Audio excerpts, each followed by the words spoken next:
여러분 안녕하십니까? 오늘 경기도를 상대로 한 국정감사는 경기도의 살림을 검증하기보다는 민주당의 대선 후보 이재명 지사를 검증하는 대장동 국감이었습니다. 야당은 녹음 파일에 등장하는 그분을 불러내서 이재명 몸통론을 강조했고, 이재명 지사는 범인은 돈을 나누어 가진 국민의힘 측이라고 반박했습니다. 먼저 신수아 기자입니다. 국민의힘은 민간업자들에게 개발 이득을 몰아준 그분이 이재명 지사 아니냐고 포문을 열었습니다. 돈을 자기 주머니에 가지고 있는 것이 중요하지 않습니다. 그분이 쓰고 싶은 곳에 쓰고자 할 때 그분의 의사대로 지배력을 행사하면 그게 곧 그분의 돈입니다. 대장동 사업을 설계했다는 이 지사의 발언을 이와 무관한 한 영화의 대사와 교차시키며 이 지사를 몸통이라고 주장했습니다. 대장동 게이트를 설계하시는 분이 이재명 지사님이시고 또 실무자는 유동규다. 이 지사는 사건의 핵심은 공공개발을 누가 막았고 또 돈을 누가 나눠 가졌냐라며 야당이 주장하는 그분은 대부분 국민의힘 사람들이고 자신은 그 반대를 뚫고 5,500억 원 공공환수를 설계한 것일 뿐이라고 반격했습니다. 그분은 돈을 나눠 갖는 이해관계에 있는 사람인 거죠. 50억 받은 사람은 그 국민의힘 국회의원의 아들, 고문료 받은 사람은 원내대표 부인. 또 만약 본인이 그분이면 왜 국민의힘 인사들에게 돈을 주겠냐고도 반문했습니다. 진짜 화천대유의 주인이고 돈을 가지고 있다면 정말 길 가는 강아지에게 던져줄지라도 유서 대필 사건 조작했던 곽상도 의원 아들 같은 분한테는 절대 한 푼도 줄 수 없다. 그러자 국민의힘 이영 의원은 몇십억은 상대적으로 푼돈이고 범죄가 아니라고 반박했습니다. 계속 돈 받은 자가 범인이라고 하시는데 몇십억짜리 푼돈 받은 사람, 저는 범인이라고 생각하지 않습니다. 앞으로 목돈 받을 사람이 범인이겠죠. 민주당은 그분은 정치인이 아니라고 한 서울중앙지검장의 발언을 환기시키면서 그분은 국민의힘 쪽 그분들이라고 이 지사를 엄호했습니다. 돈을 받은 자가 그분이 아니라 그분들입니다. 곽상도 전 국민의힘 박근혜 정부 민정수석, 그다음에 박영수 전 특검, 박근혜 정부에서 야당 추천으로 특검 되셨던 분입니다. 단군 이래 최대 개발 비리란 야당의 공세에 대해 여당은 야권 인사들이 연루됐던 부산 LCT 사업에선 민간 수익 1조 원의 공공환수액은 0원이었다고 비교했습니다. MBC 뉴스 신수아입니다.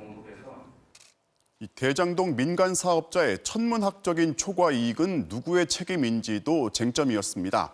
국민의힘은 초과 이익을 환수하는 조항이 빠진 배경을 두고 이재명 지사를 의심했고, 이 지사는 자신이 설계한 것은 공공환수였고 국민의힘 반대가 없었다면 훨씬 더 환수했을 거라고 반박했습니다. 이어서 최경재 기자입니다. 국민의힘은 이미 구속된 유동규 전 성남도시개발공사 기획본부장과 이재명 지사의 연관성을 집중 부각했습니다. 민간의 과도한 이익 창출이 가능하도록 유 전 본부장이 사업 설계를 주도했고 이 지사 역시 몰랐을 리 없다는 겁니다. 수많은 문제가 있는데 설계의 하수인들이 밀어붙여서 통과를 시킨 겁니다. 당시 시장이셨는데 이 사건 알고 계셨습니까? 보고는 받으셨습니까? 그러면서 대장동 사업은 이재명 게임이고 유 전 본부장과 민간업자들은 이른바 대장동 깐부라고 공세를 폈습니다. 유동규가 없었다면 대장동 깐부가 가능했을까 개인적으로 의문입니다. 깐부 대장 유동규의 백마탄 왕자는 바로 이재명 지사셨던 것 같습니다. 이 지사는 유 전 본부장의 혐의가 사실이라면 수치스럽고 배신감을 느낀다며 인사권자로서 사과한다고 말했습니다. 다만 유동규 전 본부장은 측근이 아니고 민간업자들의 이익 배분과 관련한 내용도 보고받지 않았다고 선을 그었습니다. 이익을 나누는 그 설계를 말하는 것처럼 호도하시고 싶으시겠지만 분명한 것은 제 설계의 내용은 성남시의 공공환수액 내용, 방법, 절차. 자신이 설계한 건 대장동 게이트가 아니라 대장동 공익 환수라는 것으로 이를 국민의힘 측 세력들이 계속 방해해왔고 만약 방해가 없었다면 논란 자체가 일어나지 않았을 것이라고 반격했습니다. 공공개발을 하려고 했는데 국민의힘이 그렇게 수년 동안 다수 의석을 가지고 방해를 하면 제가 그걸 다 돌파하고 100% 환수했으면 정말로 좋았을 텐데. 이 지사는 개발 이익을 완전히 환수하지 못한 걸 안타깝고 유감스럽게 생각한다며 개발 이익 공공 환수제를 추진하겠다고 밝혔습니다. MBC 뉴스 최경재입니다. 여당의 대선 후보가 국정감사장에 출석한 건 한국 정치사에 처음 있는 일입니다. 그러다 보니 오늘 국정감사는 이재명 후보 인사청문회에 가까웠습니다. 야당이 그만큼 총공세를 폈지만 이 지사는 해명을 넘어 역공을 펴기도 했습니다. 김지경 기자가 보도합니다. 집권 여당 대선 후보의 국정감사장 출석. 전례 없는 격도를 앞두고 설전은 아침부터 시작됐습니다. 이재명 후보의 추악한 아수라 가면을 반드시 벗겨낼 것입니다. 우리 의원님들께서는 납득을 안 하시더라도 우리 국민들께서는 충분히 납득하실 거라고 판단하기 때문에 일부러 자청해서 지금 국정감사에 임하고 있는 것입니다. 야당은 이재명 지사가 폭력 조직으로부터 돈을 받았다는 의혹까지 제기했지만 이 지사는 헛웃음과 함께 이래서 면책 특권을 제한해야 한다고 반격했습니다. 중요한 거는 직접 현금 1억 5천을 주고 친구도 줬다고 합니다. 이래서 국회의원의 면책 특권을 제한해야 됩니다. 이런 명백한 허위 사실을 국민들 앞에 보여서 틀어주고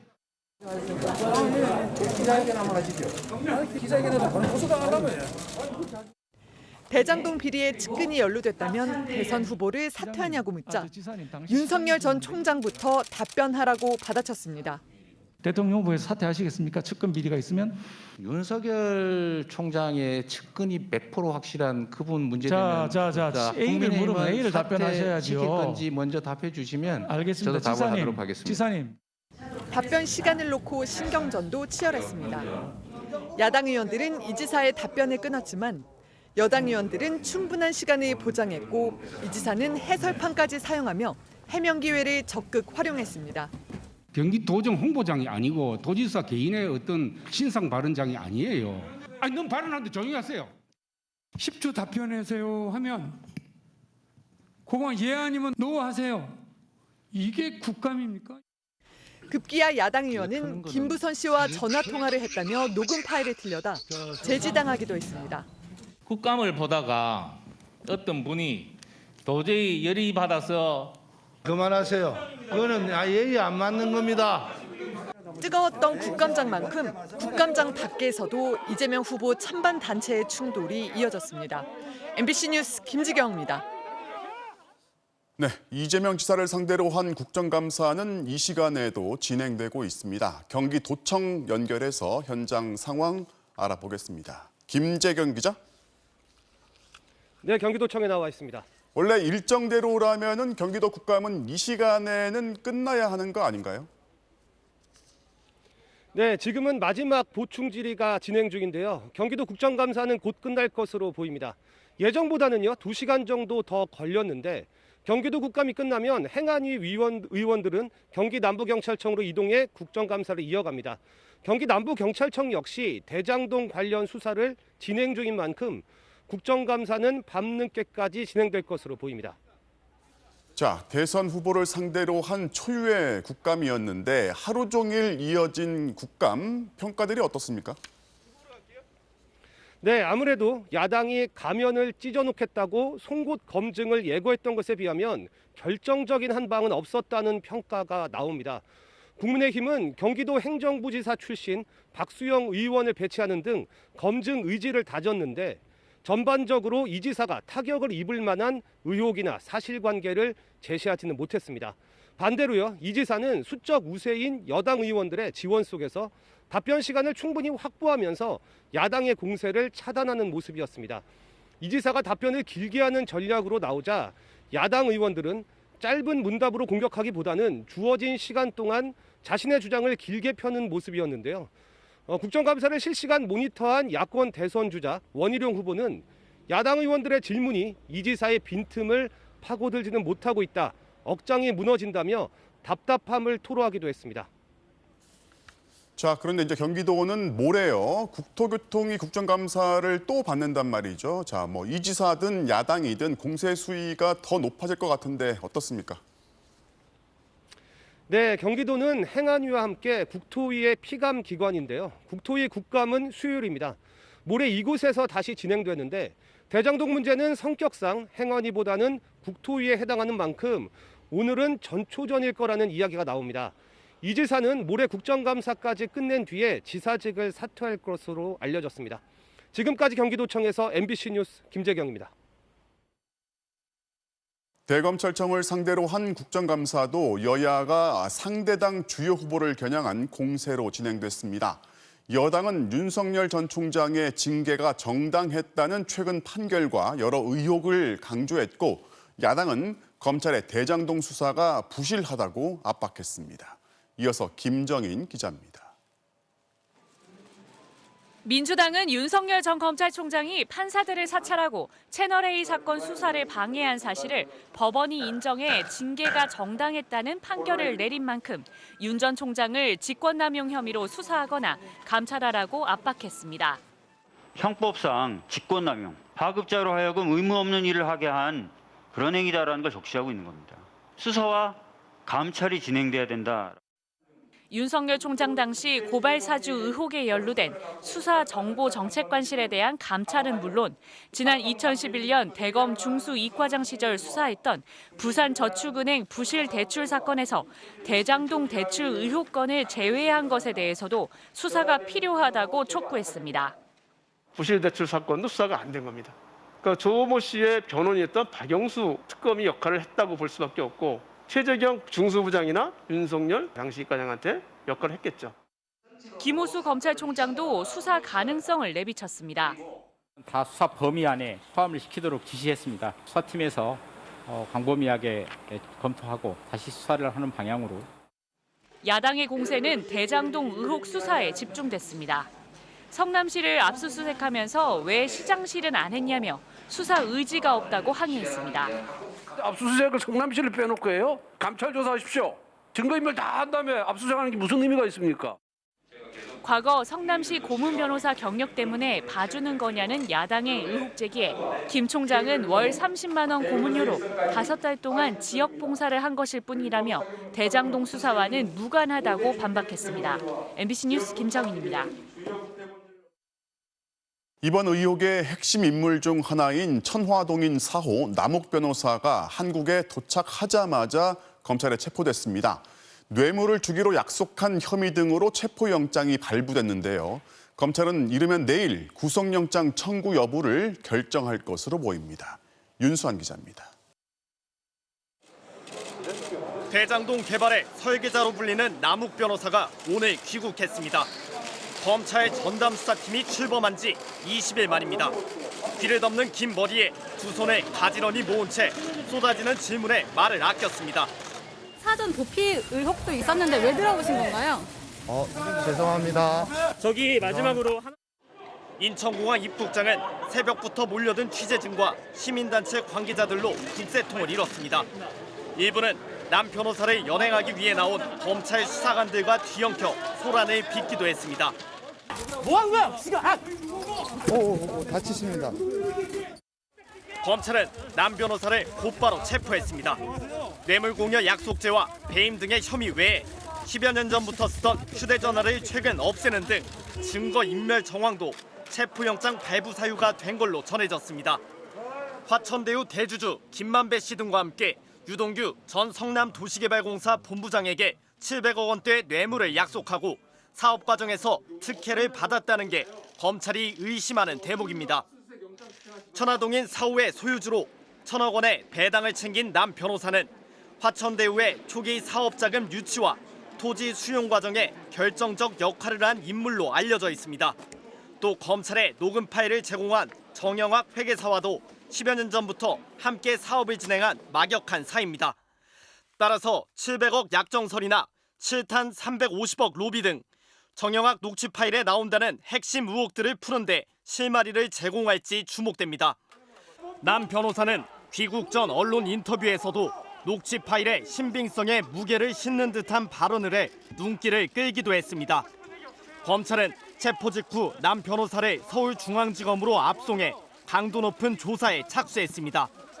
체포 사유가 인정된 혐의들 위주로 진술과 증거 등을 보강한 뒤 48시간의 체포 시한이 만료되기 전인 내일 구속영장을 청구할 방침입니다.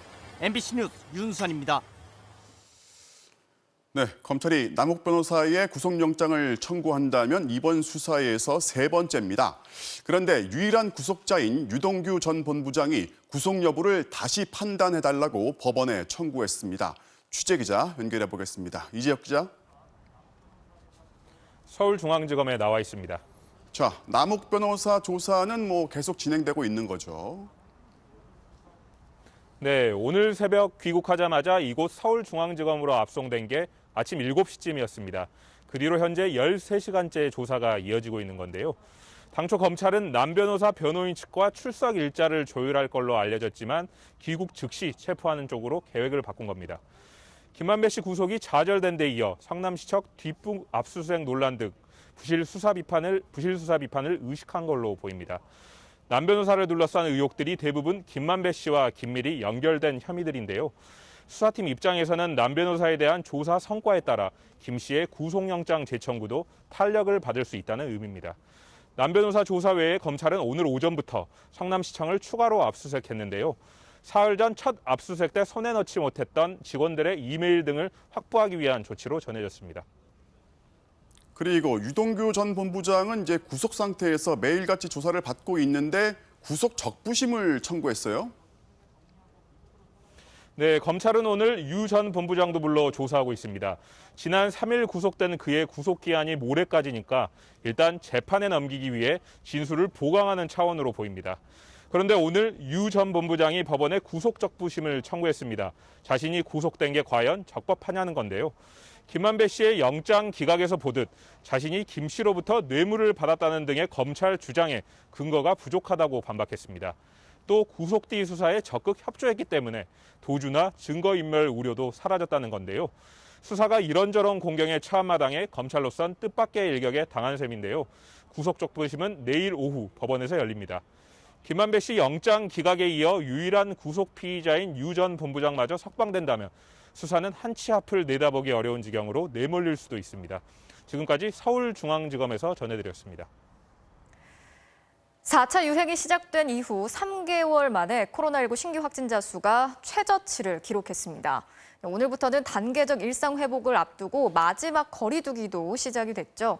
수도권에서는 접종 완료자를 포함해서 최대 8명까지 모일 수 있게 됐는데요. 취재기자 연결해서 분위기 알아보겠습니다. 조희영 기자. 네, 서울 홍대 거리에 나와 있는데요. 비가 조금 내렸지만 퇴근 시간이 지나면서 이곳을 찾는 사람들이 점점 더 많아지고 있습니다. 오늘부터 2주 동안 수도권에선 접종 완료자 4명을 포함해 최대 8명까지 모일 수 있습니다. 다만 거리두기 첫날이어서 그런지 아직 식당과 주점에선 단체 손님을 찾아보긴 어려웠는데요. 자영업자들은 모일 수 있는 인원은 늘었지만 영업시간 제한은 이번에도 밤 10시 그대로라며 아쉬움을 표하기도 했습니다. 그래도 예약 문의가 늘고 있는 것에 반색하면서 구인 광고를 올리고 재료를 더 주문하는 등 다음 달 시작될 단계적 일상 회복에 대한 준비를 시작했는데요. 들어보시죠.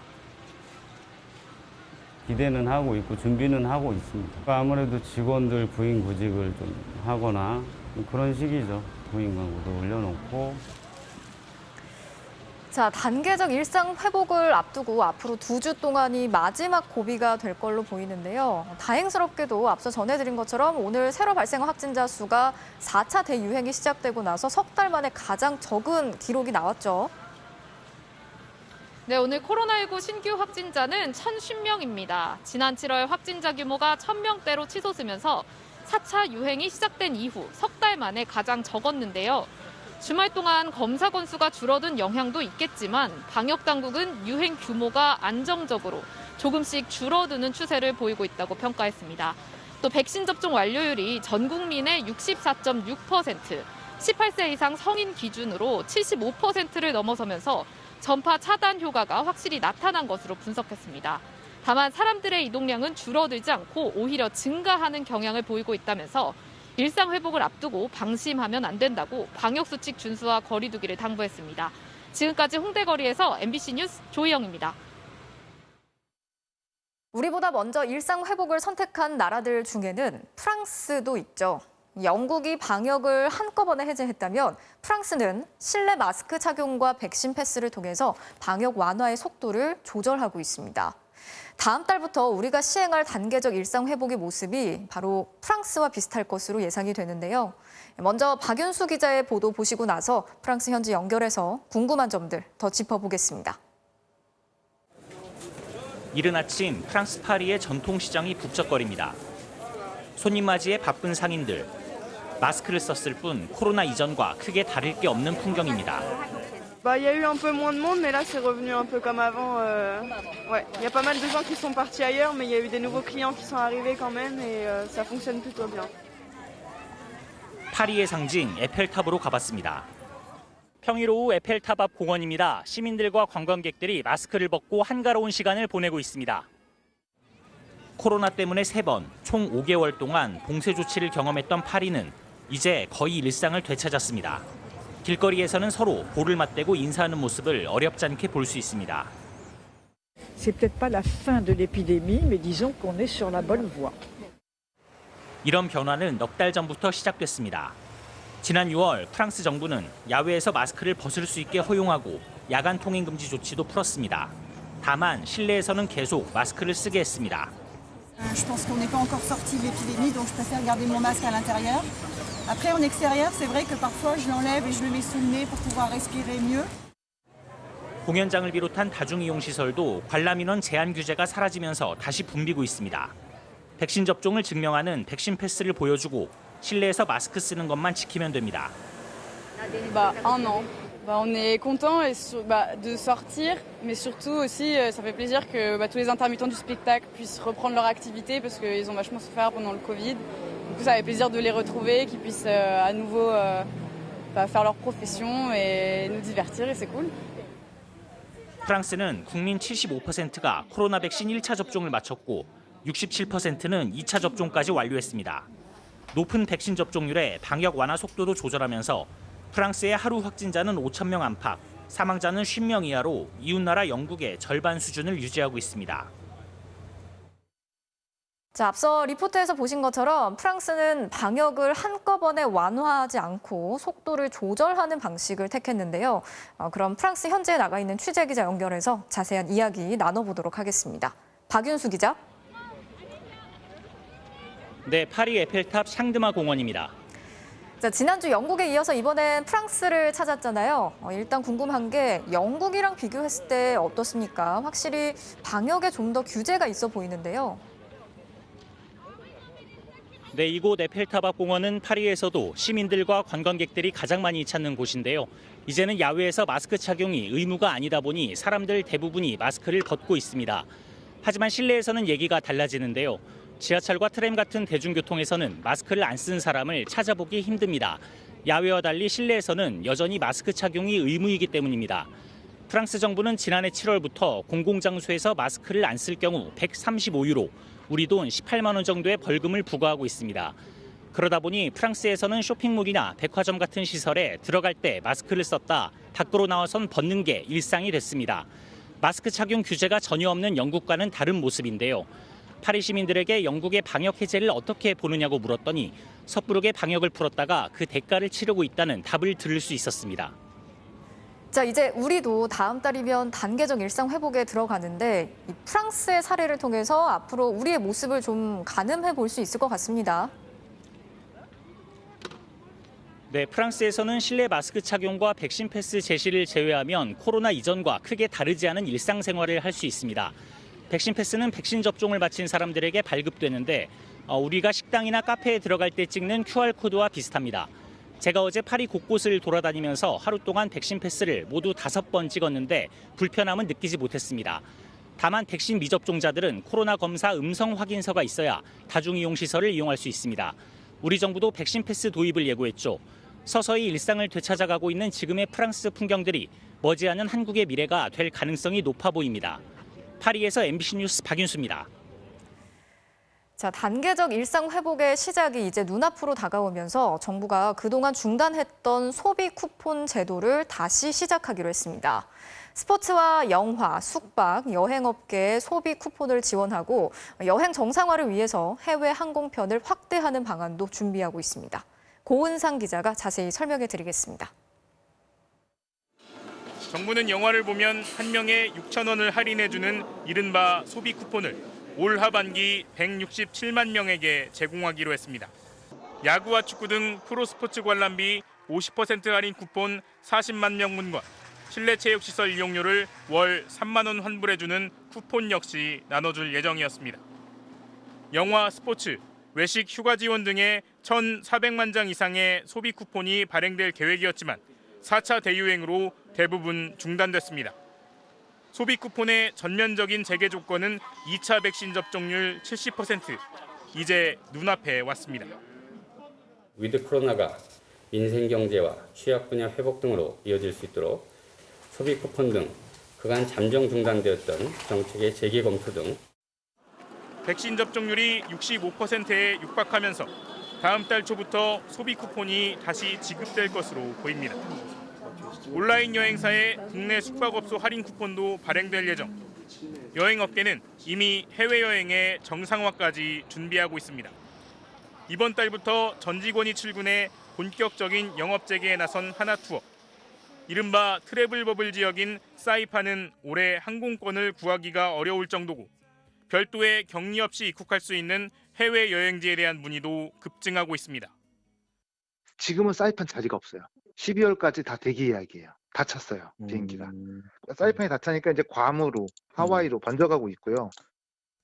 해외 입국자 방역 관리를 위해 국제선 항공기는 인천공항을 통해서만 들어오고 있습니다. 방역 당국은 지방공항의 해외 노선 항공기 운항 재개를 막판 조율 중인데 빠르면 이번 주 그 결과가 발표될 것으로 보입니다. MBC 뉴스 고은상입니다. 2번 맞아야 접종이 완료되는 다른 백신들과는 달리 얀센 백신은 한 번만 맞도록 되어 있죠. 그런데 최근 미국에서 얀센 백신이 5달 사이에 효과가 3%로 뚝 떨어졌다는 연구 결과와 함께 추가 접종을 해야 한다는 권고가 나왔습니다. 우리 정부도 추가 접종 계획 수립을 조금 더 서두르기로 했습니다. 이준범 기자가 전해드리겠습니다. 국내에서 돌파 감염률이 가장 높은 백신은 예비군과 민방위 대원 등 주로 30대 남성이 접종받은 얀센 백신입니다. 접종 인구 대비 발생률이 0.216%로 화이자와 비교하면 5배, 모더나보다는 40배 이상 높습니다. 정부는 높은 돌파 감염률의 원인으로 얀센 접종자의 활발한 사회 활동을 꼽으며 오는 12월 전까지 추가 접종 여부를 결정하겠다는 입장이었습니다. 그런데 당초 일정을 앞당겨 당장 다음 주 예방접종 전문위원회를 열어 검토하기로 했습니다. 미국 FDA의 자문위원회 권고도 있었고 또 미국 CDC가 이제 교차로 접종한 그런 결과들도 제시를 한 바가 있어서 얀센 백신 접종자들에 대한 추가 접종에 대한 계획을 좀 더 빨리. 지난 16일 미국 FDA 자문단은 얀센 백신 접종자의 경우 접종 2달 뒤부터 추가 접종할 것을 권고했습니다. 접종 대상도 고위험군으로 국한한 다른 백신과 달리 18세 이상 성인 전체로 확대했습니다. 사실상 한 번 맞아서는 예방 효과가 없다고 본 겁니다. I think this frankly was always a two-dose vaccine. I think it's better as a two-dose vaccine. It's hard to recommend this as a single-dose vaccine at this point. 또 미국 연구진이 제대군인 62만 명을 추적 조사한 결과 얀센 백신의 예방 효과는 지난 3월 88%에서 8월엔 3%로 뚝 떨어졌고 최대 절반 정도 떨어진 다른 백신들과 큰 차이를 보였습니다. 이 때문에 60세 이상 고령층에 대한 추가 접종이 끝나면 얀센 접종자들부터 추가 접종을 하게 될 가능성도 높아지고 있습니다. 오늘부터 임신부와 만 16세, 17세 청소년의 백신 접종이 시작된 가운데 당국은 청소년 접종 대상자에게도 자녀 백신 신청을 열어두기로 했다고 밝혔습니다. MBC 뉴스 이준범입니다. 전남 여수의 요트 정박장에서 현장 실습을 하다 숨진 19살 홍정훈 군. 요트의 선주가 홍 군에게 잠수를 해서 따개비를 제거하라고 지시한 사실이 정부 조사 결과 확인됐습니다. 몸에 맞지도 않는 장비를 빌려줬던 선주는 장비 점검을 하지 않은 건 물론이고 본인도 잠수에 대한 지식이 없었던 걸로 드러났습니다. 먼저 김수근 기자가 취재했습니다. 지난 6일 오전 10시 50분쯤 해경 구조선박 한 척이 항구로 다가옵니다. 구조대원들이 다급하게 정박해 있는 한 배로 뛰어갑니다. 여수 해양과학고 3학년 홍정훈 군이 물에 빠졌다는 신고가 접수된 지 이미 10분 정도 지난 상황이었습니다. 홍 군은 입에 바닥에 붙어 있는 따개비를 제거하는 잠수 작업에 투입됐다가 바다에 빠져 숨졌습니다. 사고 당일 선주는 홍 군에게 빌려온 잠수 장비를 줬는데 몸에 맞지도 않았고 사용법도 제대로 가르쳐주지 않았습니다. 285를 신고 있습니다, 신발을. 근데 오리발을 빌려온 게 성인 한 뼘밖에 안 되는 걸 가져왔어요. 잠수복도 굉장히 적은 거. 그날 체험이기 때문에 웨이트 먼저 안 풀고. 고용노동부의 조사 결과 선주는 잠수 자격이나 면허가 없는 홍 군에게 잠수 작업을 하라고 시켰습니다. 잠수용 기구들을 점검하지 않은 것은 물론 2인 1조 작업이나 감시인 배치도 없었습니다. 심지어 선주 본인도 잠수 작업에 대한 지식이 없었다는 사실이 드러났습니다. 공기통, 수중 시계, 압력계 이런 거를 하도록 해야 되죠. 항상 잠수 관련된 전문 지식이 없으니까 그런 걸 모르죠. 사고 나흘 뒤에도 문제의 요트에 손님을 태우고 영업했던 선주는 취재진의 질문에 답변을 하지 않았습니다. 물에 들어가라는 지시 따로 하신 적 없어요? 미안하지 않으세요? 다음에 말씀드릴게요. 지금 제가 인력증 때문에 드릴 말씀이 없어요. 현장 실습생 죽이지 말라! 죽이지 말라! 죽이지 말라! 죽이지 말라! 숨진 홍 군의 가족과 친구들은 엄중한 처벌을 요구하고 있습니다. 안 믿겠어요, 그냥. 남한테 피해를 주지 못하는 그런 아이였어요. 곤란한 일 있으면 도와준다 하고. 다음 희생자가 나오지 않도록 저런 분들은 엄중하게 처벌을 해야 된다고 저는 생각을 하고 있습니다. 아들을 위해서라도. 이번 사고는 학생인 현장 실습생에게도 일반 노동자들과 똑같이 안전 규정을 적용하도록 법이 바뀐 이후 발생한 첫 사망 사고입니다. 고용노동부는 12건의 법 위반 사실을 적발해 법인과 선주를 입건했고 해경도 선주에 대해 업무상 과실치사 혐의로 구속영장 신청 여부를 검토하고 있습니다. MBC 뉴스 김수근입니다. 숨진 홍정훈 군처럼 특성화고를 다니면서 현장 실습을 하다가 다치거나 위험한 상황을 겪는 학생들이 한둘이 아니죠. 학생들은 실습을 할 수 있는 기회를 준다는 이유로 온갖 허드렛 일과 부당하고 위험한 일들을 감당해내야 하는데요. 이런 사고가 끊이지 않고 있는 이유를 홍익표 기자가 취재했습니다. 지난 2017년 생수상자를 나르는 컨베이어 벨트에서 일하다 숨진 특성화고 3학년생 이민호 군. 안전장치도 감독자도 없었습니다.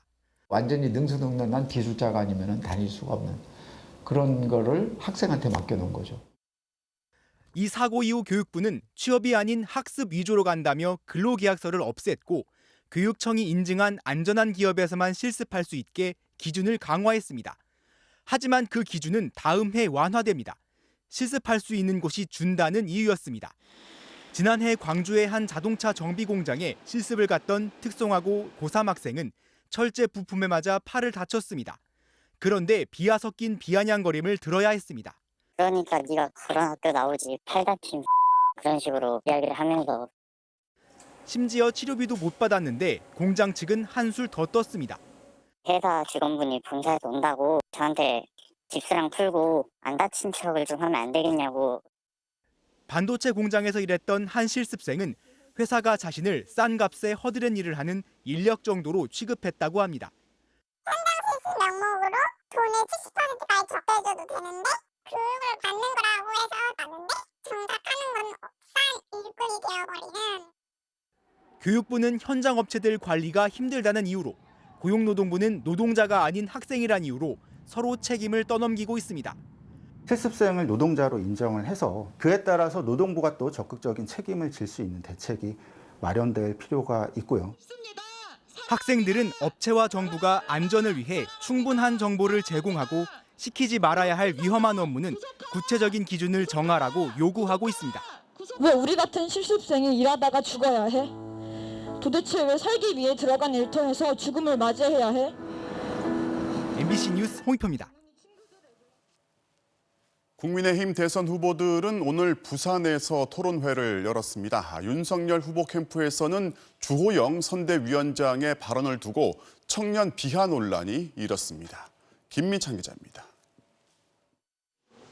어제 윤석열 캠프 선대위원장으로 합류한 주호영 의원의 라디오 인터뷰 발언이 문제가 됐습니다.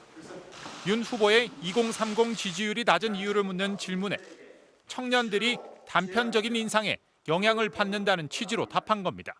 20, 30대는 정치인들의 그 이전의 여러 가지 일들은 잘 기억을 하지 못하고 지금 가까이 뉴스를 접하고 보는 이런 것 가지고 판단하는 경향이 있어서 경쟁 주자들은 당장 공세에 나섰습니다. 홍준표, 원희룡 캠프는 2030 폄하 발언이라며 즉각 사과를 요구했고 유승민 캠프도 2030에 대한 이해라곤 찾아볼 수 없다고 목소리를 높였습니다.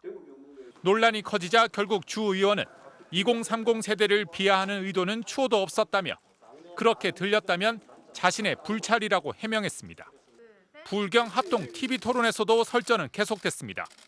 이번 대선은 깨끗함 대 더러움의 프레임으로 가야 한다고 주장했던 홍준표 후보는 또다시 윤 후보의 도덕성을 지적했습니다. 각종 비리 후보들이 나와서 오징어 게임처럼 돼 가고 있다. 한탄을 내놨어요. 한국의 문화적 수준을 이야기하면서요. 그게 뭐 홍 후보님도 해당되는 거 아니겠습니까? 그걸 왜 나를 꺾고 들어가요? 이재명 후보하고 윤석열 후보 이야기인데. 전직 대통령 수사 문제도 또 꺼내들었습니다. 전부 대통령한테 뇌물 줬다고 뇌물죄로 엮어가지고 난거 처벌하는 것 보고 저건 아니다. 지금 국민들한테 그런 말씀 하시면은 수사 지휘를 한다고 그래서 서울지검장이 상납을 받으면은 그게 되겠습니까? 유승민 후보는 다른 후보들은 일주일이면 다 털린다는 윤 후보의 발언을 놓고 설전을 벌였습니다. 이런 모욕은 제가 처음 당합니다. 터는데 일주일도 안 걸리는 후보가 저 유승민입니까? 터는데 다 터는데 일주일이면 끝난다는 게 아니라 이게 이제 일주일도 안 돼서 털기 시작을 해가지고 가만히 안 둔다 이런 얘기죠. 후보님. 원희룡 후보는 윤 후보에게 전직 대통령에 대한 수사가 정의 실현인지 정치 보복인지 따져 물었고 윤 후보는 명확한 답은 하지 않았습니다. MBC 뉴스 김민찬입니다. 전국의 휘발유 1리터 값이 7년 만에 1,700원대까지 올랐습니다. 당분간은 계속 올라갈 것으로 예상되는데 정부는 세금 인하는 아직 검토하고 있지 않다고 밝혔습니다. 보도에 김세로 기자입니다. 서울 도심의 한 셀프 주유소. 휘발유가 리터당 1,698원이라고 적혀 있습니다. 서울 평균 가격은 이미 1,800원을 넘었습니다. 리터당 100원이 넘게 싼 가격에 차량들이 계속 들어옵니다. 요즘에 코로나 때문에 영업 실적은 안 좋은데 돌아다니는 건 똑같고 그러면 하루에 뭐 몇천 원이라도 아껴야 되는데 기름값이 오르니까 차를 안 가지고 다닐 수는 없고. 오늘 기준 전국 평균 휘발유 가격은 1,725원으로 한 달 전보다 80원 넘게 오르면서 상승세가 가파릅니다. 2014년 12월 이후 7년 만에 1,700원을 돌파했습니다. 경유값도 3년 만에 가장 높은 수준까지 치솟았습니다. 화물차나 영업용 차량 같은 생계형 운전자들의 부담이 더 커졌습니다. 지금 거의 1,600원대 가까이 되거든요. 제가 보기엔 한 2, 300원 오른 것 같아요. 지난주 두바이유 현물 가격은 배럴당 82달러로 7년 만에 80달러를 돌파했고 1년 전과 비교하면 2배 가까이 올랐습니다. 코로나19로 침체됐던 경기가 살아나면서 수요는 급등했지만 산유국들이 증산을 억제하는 등 공급이 따라가지 못해 생긴 현상인데 원달러 환율이 빠르게 오르면서 수입 물가가 함께 치솟고 있는 것도 국내 기름값 상승의 요인입니다. 기관들 대부분 전망을 보면 올 4분기까지는 수요 증가에 공급은 더디게 늘어나면서 유가가 조금 더 오를 것으로. 석유류 가격 상승은 또 전체적인 물가 상승을 이끌면서 이달 물가 상승률은 3%까지 거론되고 있습니다. 국제유가가 배럴당 100달러까지 갔던 2008년과 2018년에 정부는 유류세를 한시적으로 낮추기도 했습니다. 정부는 유가 동향을 면밀히 보고 있지만 아직 유류세 인하 방안을 검토하는 단계는 아니라고 밝혔습니다. MBC 뉴스 김세로입니다. 정부가 전국의 시, 군구 89곳을 인구가 갈수록 줄고 있는 지역으로 공식 지정하고 인구 소멸을 막기 위해 해마다 1조 원을 지원하기로 했습니다. 농어촌 지역뿐 아니라 부산, 대구의 일부 자치구도 인구 감소 지역으로 처음 지정됐습니다. 신재훈 기자가 보도합니다. 10년 동안 인구가 10,000명 가까이 줄어든 전남 영암군. 병원들도 하나둘씩 사라져 이젠 응급실마저 운영이 중단됐습니다. 위급 상황 생기면 119 불러서 목포나 나주 쪽으로 가야 돼요. 경남 남해군에선 학생이 없어 학교들이 잇따라 문을 닫고 있습니다. 의료, 교육, 아무래도 부족한 게 많다 아닙니까? 젊은 사람들이 정착할 수 있는 그런 어떤 기반이 조성돼야 되는데. 제2의 도시라는 부산을 포함해 광역시 일부 지역도 예외가 아닙니다. 부산 요새 노인과 바다라는 말이 있을 정도로 학교 졸업하고 진짜 일을 해야 되는 그런 청년층은 많이 좀 빠져나가고 있다는 것을 종종 느낍니다. 인구가 줄어 지방도시가 아예 소멸하는 위기를 막기 위해 정부가 처음으로 인구 감소 지역 89곳을 지정했습니다. 전남과 경북이 각각 16곳으로 가장 많았고 강원 12곳, 경남 11곳 등이 뒤를 이었습니다. 경기도 가평 등 수도권, 부산 3곳, 대구 2곳 등 일부 도심 지역도 포함됐습니다. 인구 증감률과 인구 밀도, 고령화 비율 등 8개 지표를 활용해 정한 건데 지정된 지자체에는 내년부터 10년간 매년 1조 원씩 이른바 지방소멸 대응 기금이 지원됩니다. 각 재원을 패키지 형태로 지역에 투입함으로써 자치단체가 장기적인 관점에서 연계성 있는 맞춤형 사업을 추진토록 지원하겠습니다. 인구 감소 지역과 도시 지역이 공동 사업을 추진하면 기금에서 지원하고 자신의 고향에 연간 최대 500만 원까지 기부하면 세제 혜택을 주는 방안도 추진됩니다. MBC 뉴스 신재용입니다. 쇠 사슬에 묶여 학대당해 오다 목숨을 걸고 탈출했던 9살 소녀 기억하십니까? 지금은 부모를 대신해 키워주는 이 위탁 가정에서 잘 자라고 있는데요. 위탁 가정은 말 그대로 내 자식처럼 키워주고 있지만 위탁 부모의 권리나 정부 지원은 단체 생활을 하는 보육시설보다 훨씬 못하다고 합니다. 조재영 기자가 취재했습니다. 눈에 피멍이 들고 손에 화상을 입은 채 흑투성이 발로 편의점에 나타난 왜소한 여자아이. 제대로 걷지도 못하고 얼굴은 표정 자체가 볼 수 없는 상태. 쇠사슬에 묶여있다 탈출한 이 아이가 데려가 달라고 한 곳은 큰아빠네 집. 4살 때부터 2년 동안 살았던 위탁 가정이었습니다. 다행히 큰아빠 집으로 돌아간 아이는 또 다른 위탁 아동인 남동생과 건강하게 지내고 있습니다. 15cm 정도 정말 자랐고 학교 생활도 즐겁게 잘하고 있고요. 좋아하는 태권도 학원도 다니고 있고. 이처럼 학대나 경제적인 사정이 있을 때 일정 기간 집에서 아이를 키워주는 제도가 가정위탁보호인데 국내에 약 8천 가구가 있습니다. 10대 미혼모가 낳은 갓난아기 예린 양을 만나 19살이 된 지금까지 키우고 있는 사은숙 씨도 그중 한 명입니다. 자녀 둘이 장성하자 의미 있는 일을 하고 싶어 시작했는데 어려움이 한둘이 아니었습니다. 사실상 부모 역할을 하는데도 법적 대리인이 아니었기 때문입니다. 응급실에를 가고 이럴 때 혹시 입원해가 되고 이러면은 어쩌나 다른 위탁 부모님들이 아이가 수술을 긴급하게 해야 되는데 내가 사인을 못한대 막 이러면서 아이 이름으로 여권이나 통장 하나 만들어주는 것도 힘듭니다. 보육시설 원장은 지자체의 허가를 거쳐 아동의 법적 대리인 지위가 인정되지만 위탁 부모는 복잡한 절차를 통해 후견인이 되기 전까진 단순 동거인에 불과하기 때문입니다. 아이들을 가정위탁으로 키우고 있는 김지연 씨 역시 최근 아이 앞으로 실비보험을 들어주려다 거절당했습니다. 가입을 안 시켜주시더라고요. 구청에서 내주는 서류가 있습니다 했는데 또 안 된다고 하시더라고요. 가정위탁은 시설보다 아이에게 정서적으로 나은 경우가 많습니다. 제가 막 정말 힘들어도 그냥 홀로 그냥 울면서 얘기도 잘 안 하고 아마 그러지 않았을까. 하지만 경제적 지원은 더 적습니다. 가정위탁 아동 1명당 정부 지원금은 66만 원, 166만 원인 보육시설, 128만 원인 그룹홈의 절반 수준입니다. 이마저도 각 지자체 예산이어서 시도별로 많게는 3배 넘게 차이가 납니다. 국고에서 지원을 해주는 컨트롤타워 역할이 있어야 제대로 운영이 될 것 같습니다.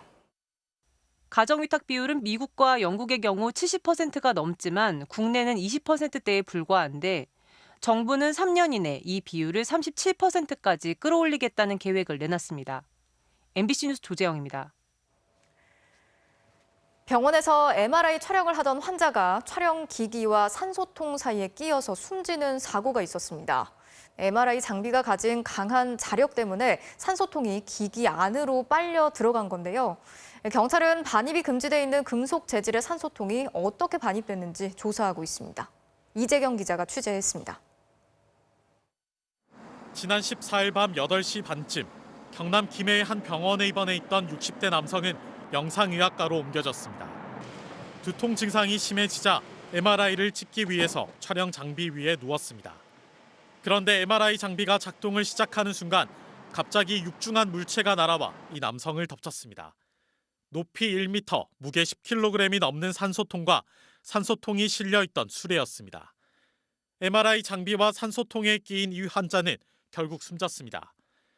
경찰 조사 결과 MRI 장비가 가동되면 강한 자성이 발생하는데 촬영실 안에 있던 산소통이 자력에 빨려 들어가 사고가 난 것으로 추정됩니다.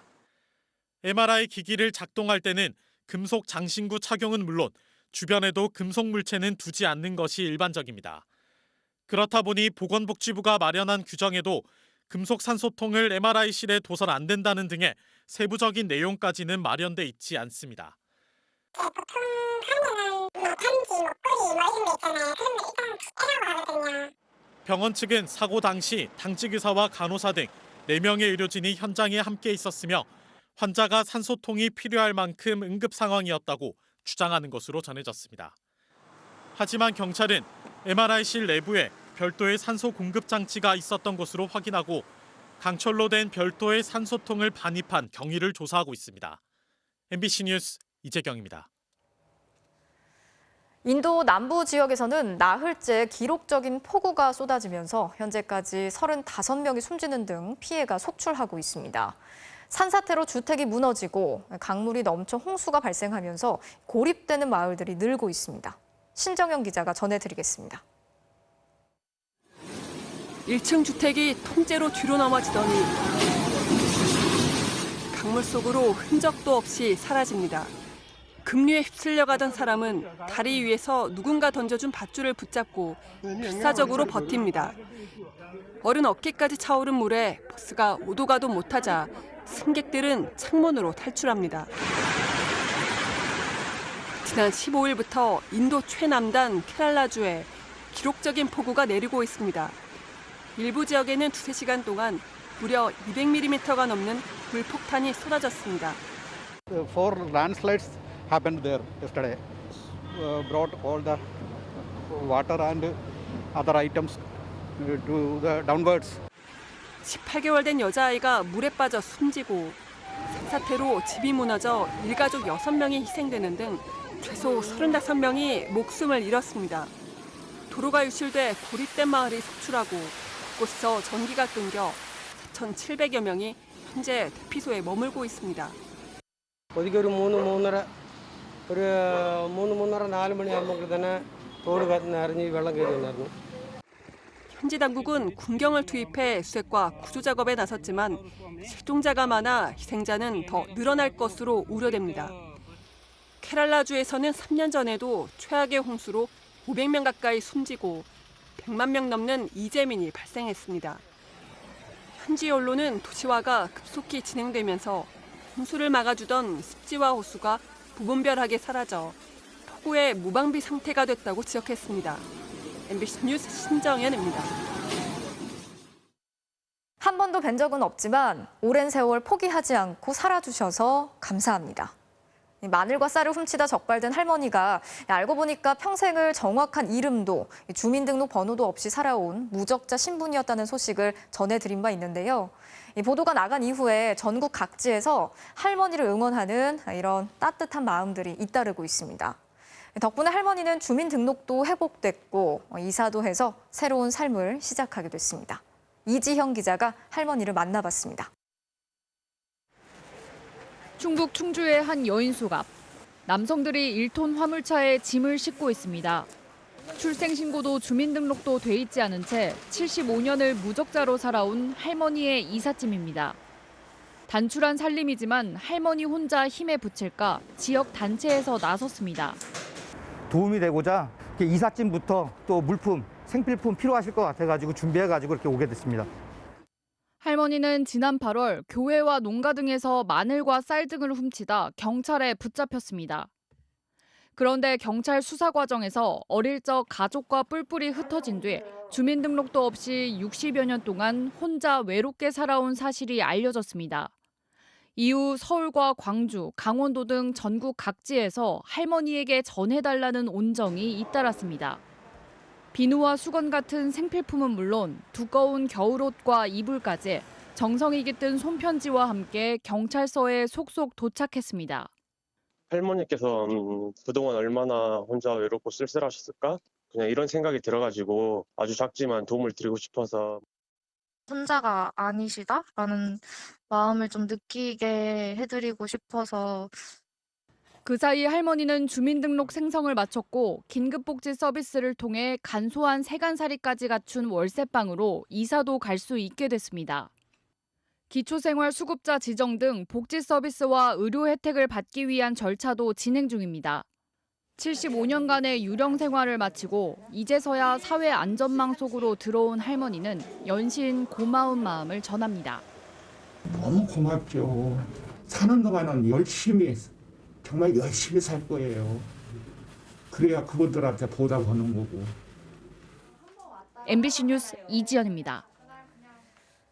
민주노총이 모레 총파업과 함께 수만 명이 참가하는 집회를 예고했습니다. 서울시는 이미 집회 금지를 통보했지만 민노총은 집회를 강행하겠다고 했고 경찰은 차벽을 세워서라도 엄정 대응하겠다고 경고했습니다. 정혜인 기자가 취재했습니다. 지난 7월 서울 도심에서 열린 민주노총 집회. 코로나 감염 우려로 경찰이 집회 장소로 가는 길목을 차단하자 참여자 8천여 명이 기습적으로 장소를 바꿔 강행했습니다.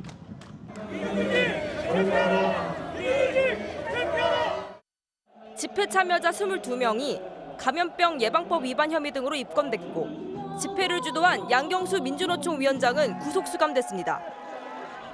더 이상의 불평등과 양극화를 용납하지 않을 것입니다. 하반기 총파업 투쟁 제대로 힘차게 준비합시다. 민주노총이 이틀 뒤인 20일 다시 한번 대규모 집회를 예고했습니다. 서울 도심에서 3만 명을 비롯해 전국 12곳에서 8만여 명이 참여할 것으로 예상됩니다. 서울시는 민주노총이 신고한 집회 11건 전부 금지 통보했습니다. 하지만 민주노총은 비정규직 철폐와 5인 미만 사업장의 근로기준법 적용 같은 노동 현안 해결을 위해 총파업을 강행한다는 입장입니다. 급식조리사 등으로 구성된 학교 비정규직 노조 2만여 명도 파업에 참가하겠다는 입장을 밝혔습니다. 교육 불평등 해소 요구를 걸고 하루 파업에 나서고자 합니다. 전국 공무원 노조도 정오부터 1시간 동안 민원 행정을 멈추기로 했습니다. 오는 10월 20일 민주노총의 하루 멈춤에 대해서 공무원 노조 12시 멈춤으로 함께 동참하고자 합니다. 경찰은 직결 단계부터 막겠다며 엄정 대응을 예고했습니다.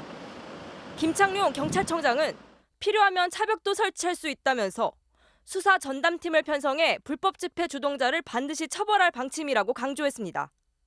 또 지난 7월처럼 기습적으로 집결하거나 신고 인원을 넘길 경우 반드시 해산시키고 관련자들을 현행범으로 체포하겠다고 밝혔습니다. MBC 뉴스 정인입니다. 정부가 2050년 탄소 중립을 달성하기 위해서 탄소 순 배출량을 0으로 만드는 두 가지 시나리오를 확정했습니다. 이대로 된다면 2050년 이전에 국내에서 가동 중인 모든 석탄 발전소가 멈춰서게 되는 건데요. 김민욱 기자가 전해드리겠습니다. 국내 석탄 화력 발전소는 모두 58기. 전체 전력의 40%, 온실가스 발생량의 25%가량이 석탄 발전소에서 나옵니다. 2050 탄소중립위원회는 2050년까지 탄소 순배출량을 0으로 만드는 두 가지 시나리오안을 제시했습니다. 화력 발전을 전면 중단하는 안과 LNG 발전만 일부 남기고 석탄 발전을 중단하는 안 두 가지입니다. 두 시나리오대로면 현재 건설 중인 7기의 석탄 발전소를 포함해 국내 석탄 발전소 가동이 2050년 이전에 모두 멈춰서게 됩니다. 마지막 설문조사에서 약 80%가량의 참여 시민들께서 2050년까지 석탄 화력 발전소를 폐쇄하여야 한다는 의견. 탄소중립위원회는 또 탄소 배출량이 많은 철강 생산에 석탄 대신 수소 연료를 사용해 배출량을 95% 이상 줄이고 전기차와 수소차를 최소 85% 이상 공급해 수송 부분 배출량 역시 90% 이상 감축하게 했습니다. 미래의 기술 발전까지 염두에 두고 각 부문별로 최대한의 배출량 감축 의지와 함께 흡수량 확대 의지까지 담았습니다. 하지만 시나리오에 포함된 수소연료 철강 생산이나 이산화탄소 포집과 저장 기술 모두 아직은 개발 단계에 있습니다. 그 잠재력을 낮게 보면서 왜 굳이 먼 미래에 잘 증명되지 않는 기술에 정부가 의존해서 목표를 짜고. 탄소중립위원회는 또 2030년 온실가스 배출량을 2018년 대비 40% 줄이기로 한 2030 국가 온실가스 감축 목표도 의결했습니다. 2030년 온실가스 감축 목표는 파리 협정에 의한 의무사항이지만 2050 탄소중립 시나리오는 법적 구속력이 없습니다. MBC 뉴스 김민욱입니다. 2년 전 경남 김해의 한 초등학교에서 방화 셔터에 깔려서 크게 다친 서홍 군. 끝을 알 수 없는 치료와 재활 속에서 서홍이와 가족들은 하루하루를 힘겹게 버텨내고 있는데요. 최근 학교에서 발생한 사고의 피해자에게 간병비를 지원하는 이른바 서홍이법이 국회를 통과했습니다. 부정석 기자가 전해드리겠습니다. 2년 동안 침대에 누워있는 홍서홍 군. 올해로 11살이 됐지만 서홍이의 몸은 여전히 사고 당시 9살에 머물러 있습니다. 의식은 있지만 가족과의 대화나 일상생활은 불가능합니다. 서홍이는 2년 전인 2019년 9월 30일 등굣길. 학교에서 갑자기 내려온 방화 셔터에 몸이 끼이며 머리를 크게 다쳤습니다. 이후 책임 소지 다툼으로 지리한 법정 싸움은 계속됐고 이런 와중에 서홍이는 2달마다 서울의 큰 병원에서 치료를 받아왔습니다. 병원비도 부담이지만 더 큰 문제는 감당할 수 없는 간병비였습니다. 한시라도 눈을 뗄 수 없어 24시간 간병인이 필요하다 보니 한 달 간병비만 400만 원에 이릅니다. 애기 아빠 월급보다 더 많이 들고 있지요. 그래서 애기 아빠도 자꾸 일하고 있고 자기도 이제 홍이 옆에 있고 싶어도 자꾸 이제 생활을 해야 되니까. 이런 가운데 지난 8월 말 학교 안전사고로 발생한 간병비와 부대경비를 지원하는 일명 서홍이법이 국회를 통과했습니다. 서홍이네와 같은 처지의 환자 가족들에게 담비와 같은 소식입니다. 끝을 알 수 없는 치료와 재활 속에서도 서홍이와 가족들은 새로운 희망을 품고 하루하루를 버텨내고 있습니다. 우리 서홍이가 엄마를 보고 알아보고 웃는 건지 아니면 그냥 단지 본능적으로 웃는 건지 잘은 모르지만은 그냥 웃는 거라도 나는 감사하게 생각하고 있어요. MBC 뉴스 부정석입니다. 경기 시작 23분 만에 퇴장을 당한 페네르바체 김민재 선수 이야기로 토플레이 출발합니다. 전반 3분 만에 선제골을 터뜨린 페네르바체. 그런데 반격이 만만치 않습니다. 전반 14분 상대 역습을 막던 김민재 선수가 옐로우 카드를 받습니다. 옷을 잡긴 했지만 심판이 꽤 엄격한데요. 그리고 9분 뒤 이번에도 위험한 상황인데 또 파울이 선언됐어요. 심판이 카드를 꺼내드는데 이러면 퇴장이죠. 결국 23분 만에 유럽 무대 첫 퇴장을 기록한 김민재. 페네르바체도 이후 3골을 내주고 패했는데요. 조금은 가혹하지만 이것도 값진 경험이겠죠. 이탈리아 리그인데요. 인터밀란의 3대1 승리를 거둔 라치오. 그런데 수비수 펠리페가 종료 직후 갑자기 상대팀 코레아 등에 올라타요. 코레아가 밀치며 화를 내자 당황한 듯 자리를 피하는 펠리페. 예전 같은 팀 동료였다고는 하지만 태연 선수에게 저래도 되나요? 다른 선수들까지 몰려와 분위기 험악해지고 결국 심판이 레드카드까지 꺼내듭니다. 경기 종료 후 레드카드를 받고 눈물을 흘린 펠리페. 악의는 없었겠지만 눈치도 없었네요. 마지막은 네덜란드 리그인데요. 승리한 선수들과 함께 껑충껑충 뛰며 기쁨을 나누는 피테서 팬들. 그런데 갑자기 관중석 가운데가 무너져 내렸어요. 천만다행으로 다친 사람은 없었지만 저 상태에서도 응원을 멈추지 않은 열정이 대단하네요. 지금까지 토플레이였습니다.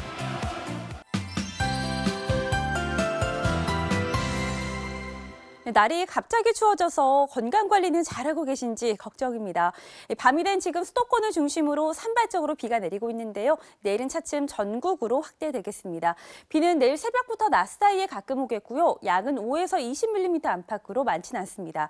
다만 강원 산지는 내일 낮부터 밤 사이에 비가 눈으로 바뀌어 내리면서 1cm 내외의 첫눈이 쌓일 가능성이 있습니다. 기온은 그야말로 널뛰기를 하고 있습니다. 오늘 아침 서울은 올가을 첫 서리가 내릴 정도로 추웠는데요. 내일은 아침 기온이 10도까지 반짝 오르겠습니다. 하지만 비가 그친 뒤에는 다시 찬 공기가 내려오면서 수요일인 모레 아침에는 4도까지 뚝 떨어질 전망입니다. 내일 오후에는 비가 대부분 그치고 서쪽 지방부터 점차 맑아지겠는데요. 하지만 해안가에서는 바람이 무척 강하게 불겠습니다. 특히 동해안 지방은 바다의 물결이 최고 5m까지 거세게 일겠습니다. 해안가 안전사고에 주의하셔야겠습니다. 아침 최저 기온은 서울 10도 등으로 오늘보다 3도에서 8도가량 크게 오르겠습니다. 낮 최고 기온은 서울 14도, 대구 18도로 오늘과 비슷하겠습니다. 내일 이후로는 한동안 비 소식 없이 맑은 날들이 이어질 전망입니다. 날씨였습니다. 뉴스 마치겠습니다. 오늘도 함께해 주신 여러분 고맙습니다.